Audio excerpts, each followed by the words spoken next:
Live from Sin City, it's the Socks and Pinstripes Podcast. And now, here's the star of the show, Diet Dr. Griffin! The A's. This is Diet Dr. Griffin back with another episode of the Socks and Pinstripes Podcast. Like, rate, subscribe, check us out on YouTube as well. Some of you may be noticing that the older episodes are being funneled away from the podcasts. And the reason for that is because, quite frankly, I'm not at the point where I want to be paying money for this podcast. So it's only going to handle the most recent episodes. But if you want to go back and listen to the older ones, they are all on the Diet Dr. Griffin YouTube channel. So far, it's only the oldest of the old stuff. So the last 3 months or so are still going to be up there. It was announced today that the Oakland A's are going to be moving out of Oakland. They're going to be spending the next 3+ seasons in Sacramento, while a new stadium is in development in Las Vegas, Nevada. Although I have not heard of any concrete, pun intended, plans on the construction or anything like that. What we've seen so far are basically AI renderings, and they've got to get some stuff going so that they can get the ground floor on the stadium. Ideally, the A's, and we have to call them the A's now, we're not allowed to refer to Oakland at all in there. They want to open their new ballpark for the 2028 season, and they need at least 3 years to get that thing going. So if they don't have the construction started, I would say within the next 9 months, 9 to 12 months possibly, then you're looking at another season in 2028 being played in Sacramento, and they have already planned for this contingency. The situation in Oakland, as I'm sure we all know, has become completely untenable. I have been to the Coliseum, although not for a baseball game, and it is a dumpster fire. I mean, they filmed there for the movie Moneyball, and it just is a concrete, outdated mess. Hopefully in the coming months we will get some resolution as to the A's stadium situation here in Vegas. Well, in Vegas. I'm technically not in Vegas at the moment. I am in the lovely city of Los Angeles of Anaheim. Well, technically I'm in Orange, but that's a whole nother story for another day. But I will be at the Los Angeles Angels of Anaheim of Los Angeles of Anaheim's home opener tomorrow. If you're watching the game, look for the guy dressed up as Waldo, because that's a thing that I do. I will be out in left field, so keep your eyes out, especially if somebody hits a home run, because as I learned from watching the home run derby last year, the vast majority of home runs got hit to left field. On a sad note, we found out that Marlins starter Yuri Perez is needing Tommy John surgery. He was an electric rookie who came on the scene last year and was really hoping to take that step forward. He's still a very, very young player, 21 years old, and I hope he gets back healthy as quickly as possible because the kid's got a bright future. Matt McClain of the Reds ended up needing shoulder surgery, and he's going to end up on the 60-day IL with unknown timetable when he's going to return. They're expecting him back at some point this season, but probably not until the second half. The other team in Los Angeles, the Dodgers, they are on fire, especially offensively. Mookie Betts leads all of baseball with 5 home runs already. And it just seems like every time the top three come to the plate, something is going to happen. Teoscar Hernandez is off to a great start as well, hitting behind that massive trio. It doesn't even matter that they will be running out a bunch of bullpen games with guys like Ryan Brazier and Ryan Yarbrough pitching in them. The Yankees without Garrett Cole have a 6-1 record. The Detroit Tigers are 5-1. And the Cleveland Guardians are 6-2. What is going on around here?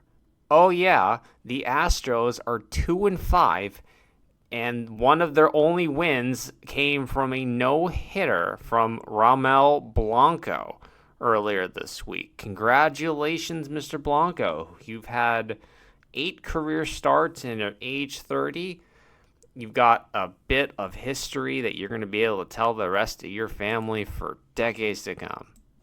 Am I worried about the Astros being 2-5 and only one game better than the A's? Not really. They're a good team, and they are going to do Astros-like things. It's just going to take some time.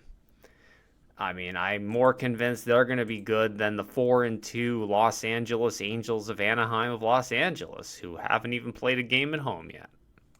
Even the Red Sox are off to a 5-2 start, which is a heck of a lot better than I thought they would be doing.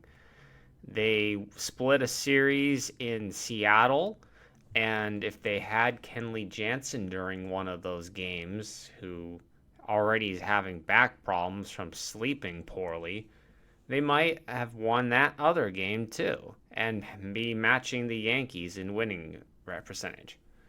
But, they also played Oakland, so there's that too. In the National League, of course, I've already talked about the Los Angeles Dodgers being dominant.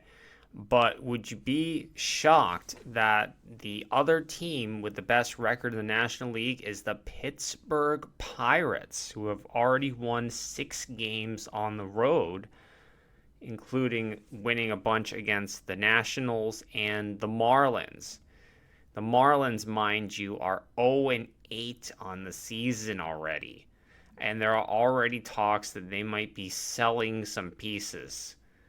This is not a good look for a team that was in the playoffs last year and then let Kim Ng go because, I don't know, they just didn't want her running the team anymore. She seemed like she was doing a pretty good job. Bryce Harper had a 3-home run day earlier this week. Congratulations, Bryce. That's a heck of a performance.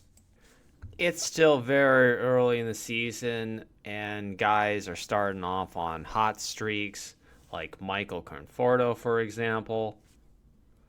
But are these things really going to last? Probably not. I mean, the Pirates, for example, they got off on a super hot streak last year as well, and they fell to the wayside by June. As the old saying goes, the cream rises to the top, and within a month or so, we'll have a better idea of who is actually good or not. If you're running your fantasy team, don't panic because nobody on the actual teams are panicking right now. Don't cut Corbin Carroll because he's only stolen 2 bases and has a 270-something slugging percentage. Right now, you really just want to be looking for the pitchers that are starting to break out. Sometimes guys will show significant improvements in spring training that translates over into the regular season.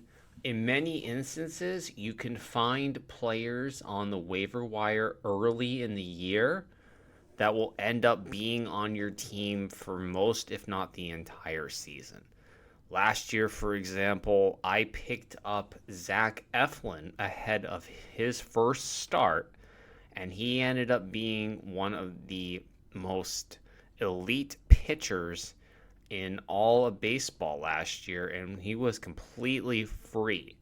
This year, you pretty much have to spend a top 70 pick to get F1. Those guys are out there every year, whether it is the Jared Joneses, the Tanner Hawks, Garrett Whitlocks, Jack Flaherty's, and possibly Garrett Crochet, who managed to have an excellent start against the Atlanta Braves earlier this week. And when you do something against a team as explosive as the Braves, that's saying something. You want to look for developing closer situations. Like, for example, the Tigers, who have a new closer in Jason Foley, because Alex Lang just wasn't that good last year. Quite possibly Jose Leclerc could be on the firing line, with David Robertson waiting in the wings, who has been a proven closer and over the years. And of course, the Rangers are a team that is expected to contend. Now, I don't think they will, because I don't think their starting pitching will hold up. But that bullpen is going to be required to win them some games, and Robertson is a more proven guy, even though he had a bad second half last year with the Marlins. Just try to look for guys who can make an impact over the long term. Look for guys who are getting playing time unexpectedly, and watch for guys who on your team are getting platooned, because some of those guys just aren't going to be as valuable as you thought they were. Playing time and batting position is one of the most significant things to monitor on a team during the course of a season. If you find out somebody is being sat down every time they're facing a left-handed pitcher, then they really aren't as valuable as you thought they would be. But yeah, the biggest thing to do is just don't panic. Last year on week 1, I lost 18-2, which was probably the most lopsided loss that I have ever endured. I still managed to finish the regular season in 3rd place, and I was 1 RBI away from basically winning the championship. So 1 week does not make a season. Ride it out, stay the course, stick with your guys, and obviously if there's injuries, you have to pivot around. But if somebody's who you drafted high is struggling, don't cut them. I know a guy back a few years ago who cut Walker Buehler in the 3rd or 4th start, and he looked like an idiot for doing that, because Buehler had a great season. And before I head out, I just want to wish Trevor McGill well, who had a scary incident. He had some food poisoning, and he ended up collapsing at a store and ended up getting a concussion. Those types of things are scary as get up. My old man had a fall and hit his head on the sidewalk, and man, he was never the same after that. So get well soon, Mr. McGill. We need you and your buddy Slippin' Jimmy to get the closer job out there in Milwaukee, okay? And that's the show for today. I'm going to be getting my costume ready for tomorrow night at the home opener of the Los Angeles Angels of Anaheim, Los Angeles of Artie Moreno. And hopefully I'll get to say hi to Anthony Rendon, who I don't think has a major league hit this season. Yep, Rendon is 0 for 19 to start the season with 1 walk and 1 run. Oh boy, oh boy. Anywho, talk to you next week. Bye-bye.